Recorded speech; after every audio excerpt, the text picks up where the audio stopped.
Okay, so to make our ball of dough seitan, you need to get some flour that has a decent protein content. Bread flour commonly has a very high protein content, like 12% protein. This unbleached all-purpose flour has about 11% gluten-forming protein. This is gonna still work pretty good. Just take a look on your flour and you can see how much protein it is. This one has 4 grams of protein. So we're gonna start with 5 cups of flour. Now it might seem like we're making a lot, but we're just going to be getting the protein from this flour, the gluten. So this 5 cups is gonna shrink down pretty quick once we go for just the gluten. Okay, now commonly with seitan recipes, to make the washed flour method, which is what this is, you would just add water and make a ball of dough. And then you would flavor the seitan later. Today we're gonna do it a little bit different. We're gonna do it in reverse. I wanna try some tricks.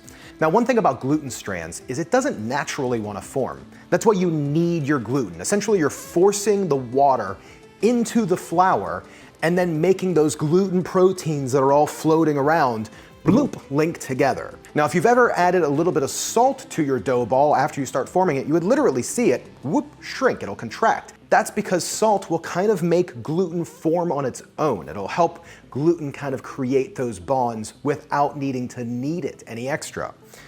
Apple cider vinegar does the same thing. So we're gonna do a few things here. We're gonna add about 1.5 teaspoons of salt, and we're gonna add 2 teaspoons of the chicken flavor broth mix. Now, like I say in every one of my videos, this is a chicken flavor broth mix. It's not actually chicken, it's just chicken flavored. It's plant-based. This brand here is by Shangi. I love this brand. It tastes really good. It's fairly easy to find if you live near an Asian market. If you don't live near an Asian market, there's dozens of other plant-based broth mixes that you can use. Just take a look online on Amazon, see what you can find locally. But this is the one I like. And all we're gonna do is just whisk together the flavor broth and whisk together the salt. Just make sure that it's, combined before we add our liquids and start forming our dough ball. We're gonna add about 1 tablespoon of apple cider vinegar into some cold water. I got 2 cups of cold water. And then this water is what we're going to mix into the flour flavor thing situation here to create our dough ball. And then we're gonna knead this. Once we get a dough ball formed in the bowl, we're going to knead this for 15 minutes to tighten up these gluten strands. Now, the one thing about this method is it normally takes quite a bit of time. There's a few things that we have to do, like resting the dough and things like that. But once we get this gluten formed, you really will want to rest the gluten normally, so that way those gluten strands can tighten up and you get just a better bond. What I'm hoping is with the apple cider vinegar and the salt, we're gonna accomplish a few things. We're gonna get rid of that bread taste. We're gonna add a slight chicken-y taste right into the seitan, hopefully. And the salt and apple cider vinegar is gonna speed up the process of this whole thing so there's less resting times. And it's just a quicker, faster washed flour method. I think it will be. Okay, so we got our dough ball. This is like a nice sticky dough ball. So all we're gonna do is we're gonna drop just a little bit of flour onto our cutting board here, and then we're gonna knead this dough ball until it's a nice smooth dough ball for about 15 minutes. Okay, so kneading's all done. We have a nice smooth dough ball that's super elastic. You can press it just like the Pillsbury Doughboy and it is going to spring back out. So let's go ahead and all we're gonna do is just drop this in some cold water. Make sure there's enough water to cover the whole dough ball, and we're gonna let this rest for about an hour. What that's gonna do is the water is gonna get penetrated into the dough ball. It's going to kind of work its way through the fibers and starches, and then we're gonna be able to very easily wash away those starches to have just pure to have just pure gluten. So real quick, I don't know if you've noticed, but I got some new frames, and wow, am I loving these Warby Parkers, today's sponsor. Warby Parker is committed to providing exceptional vision care online and in stores, offering eyeglasses, sunglasses, contact lenses, and eye exams. Now, like a lot of people, I have a hard time finding frames. I can spend hours in glasses stores trying on glasses, never to be happy. And Warby Parker solved that. Head over to their site, take their quiz, and order a home try-on kit. The quiz is quick and easy, and then they suggest some glasses to fit your face and style. You can order up to 5 pairs of glasses to try them on for 5 days. Not just a quick on and off in the store, you get to keep them for 5 days trying on what you like.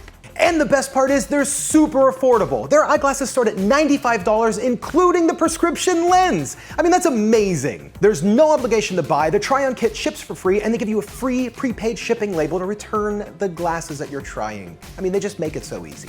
And one of my favorite parts is that Warby Parker partners with nonprofits like Vision Spring to make sure that for every pair of glasses sold, a pair gets distributed to someone in need. So make sure you try your 5 pairs of glasses at home for free over at warbyparker.com/SauceStache. That's warbyparker.com/SauceStache. You're going to love them. These are the best glasses I've had, and for $95, I cannot wait to get more.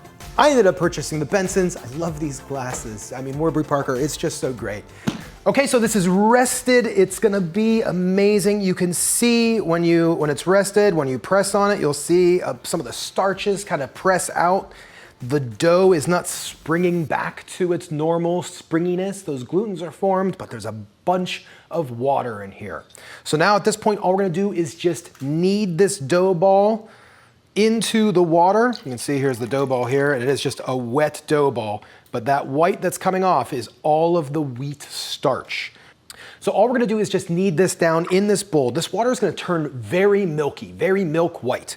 You can save this water if you wanna save the wheat starch because there's loads of other things you could do with it. I've made vegan pepperoni with it, which comes out amazing. I mean, literally super, super good. But just knead this, swap it out a few times. You're probably gonna have to wash this in some clean, cold water, probably 3 or 4 times until what you're left with is almost just gluten.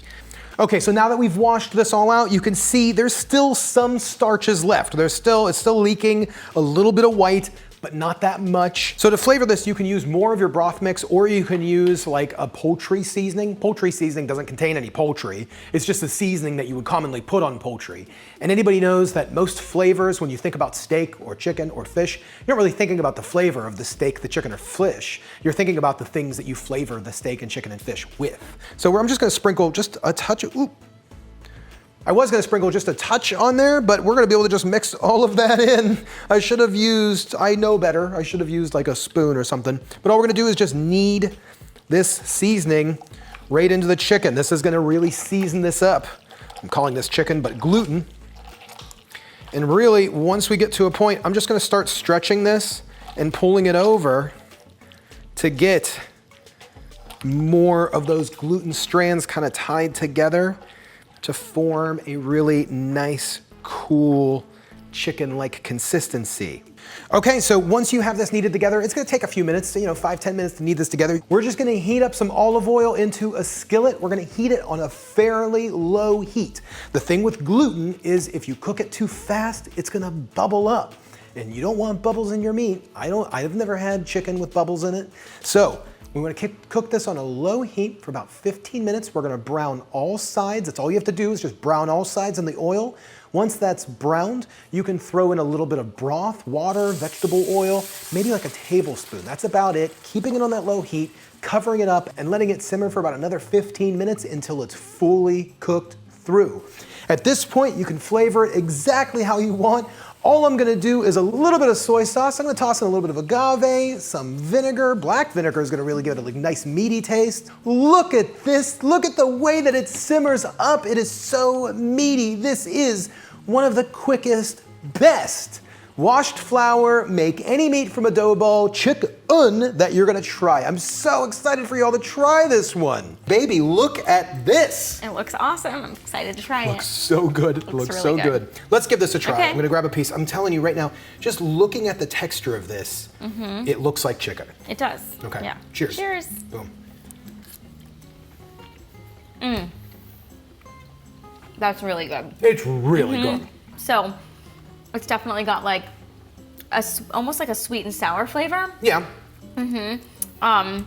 It's definitely got like a nice meaty bite to it. Super meaty. Yeah. Nice and meaty, a really good chew, but not too chewy, Yeah, and it reminds me of like chicken when you go out to a Chinese restaurant. Reminds me of, so. It'd be good in a stir fry, it'd be good, with multiple types of things. Tons of things. And dishes.